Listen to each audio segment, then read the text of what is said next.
Nah, membahas tentang tema melahirkan pemimpin yang amanah. Mungkin kita pertama-tama ke Ustadzah Intan terlebih dahulu ya, Ustadzah Intan. Ini karena biasanya orang mengatakan pemimpin itu identik dengan laki-laki. Nah, kita buktikan dengan pertama-tama yang menyampaikan tentang ini perempuan, gitu ya.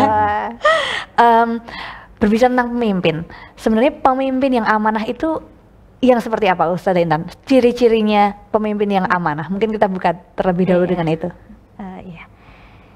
Jadi kalau di dalam ilmu sosial itu ya, jadi kalau kita kan makhluk sosial gitu ya, kumpulan dari manusia-manusia, dan ketika manusia-manusia berkumpul maka ada salah satu atau salah beberapa menjadi yang itu memimpin gitu ya, itu menonjol. Ini sesuai dengan hadis Rasulullah, kullukum ra'in wa kullukum mas'ulin an ra'iyatihi.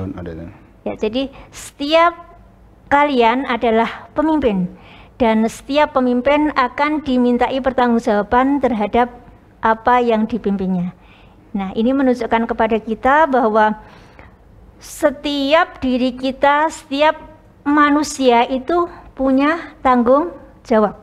Nah, ini kenapa kemudian pemimpin itu perlu, karena untuk ini tadi mempertanggungjawabkan apa yang sudah dilakukannya, mempertanggungjawabkan apa yang sudah menjadi tanggung jawabnya. Nah, untuk itu maka kemudian kan kalau di dalam konsep hidup manusia di muka bumi ini adalah sebagai Abdullah, hamba Allah, dan juga sekaligus Khalifatullah gitu ya.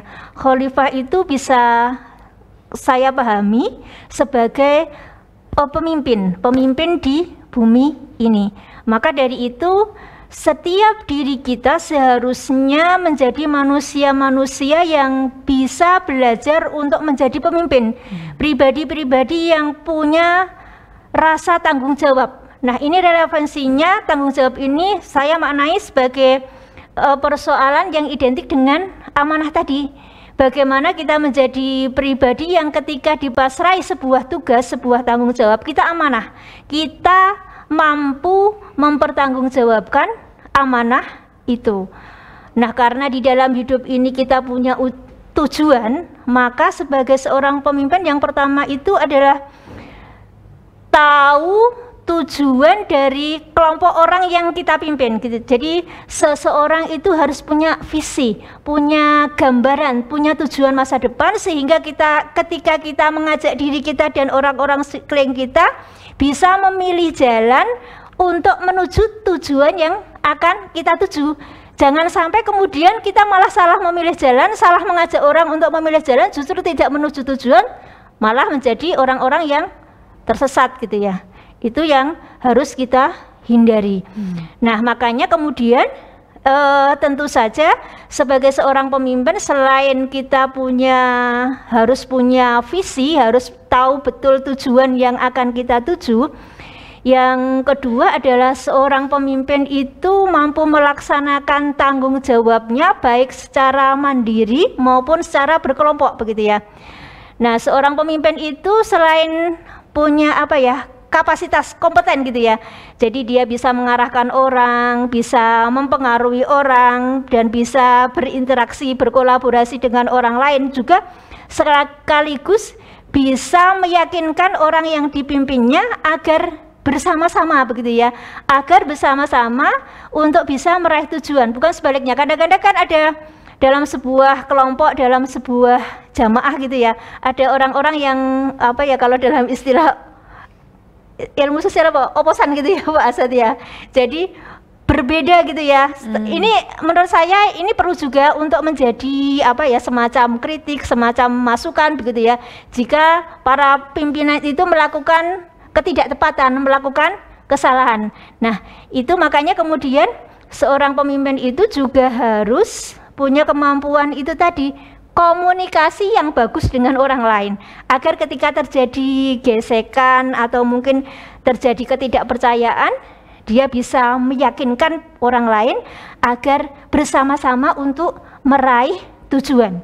Nah, itu makanya kemudian kita berharap bahwa pemimpin-pemimpin itu juga tahu, paham peta kondisi dia berada. Jadi kalau di dalam konsep jadi berjamaah itu adalah, kalau saya memahami, sama dengan ukhuwah Islamiyah itu ya, persaudaraan. Kalau di dalam komunitas Islam itu ukhuwah Islamiyah, kalau manusia kebanyakan gitu ya, mungkin kita bisa menyebut ukhuwah insaniyah begitu ya.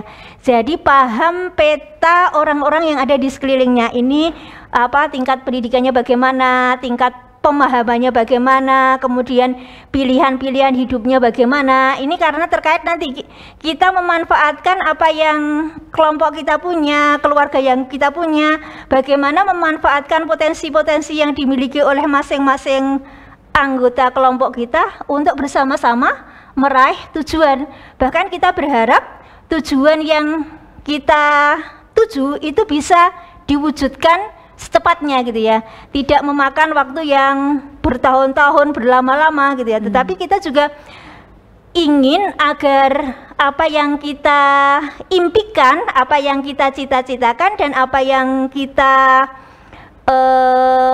inginkan bisa terwujud dengan segera. Makanya kemudian Allah memberi tuntunan kepada kita agar kita bisa memilih pemimpin yang tepat. Itu adalah sebagaimana dikemukakan Allah di dalam surat An-Nisa ya, surat keempat ayat 58.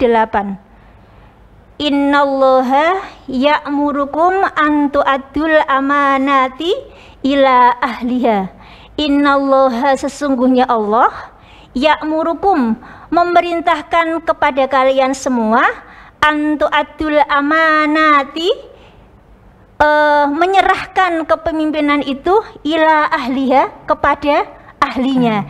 Jadi kita diperintahkan oleh Allah ketika kita memilih pemimpin, maka kita pilih yang kompeten gitu ya, yang benar-benar mampu. Yang benar-benar mampu tadi yaitu yang bisa paham, menguasai visi, paham tentang komunitas yang dia pimpin, dan juga punya kemampuan untuk bisa berkolaborasi dengan orang lain. Mungkin kalau di dalam konsep kepemimpinan kita bisa belajar banyak dalam konsep kita sholat berjamaah itu ya. Bagaimana ketika kita memilih imam gitu ya, imam dalam sebuah sholat begitu ya.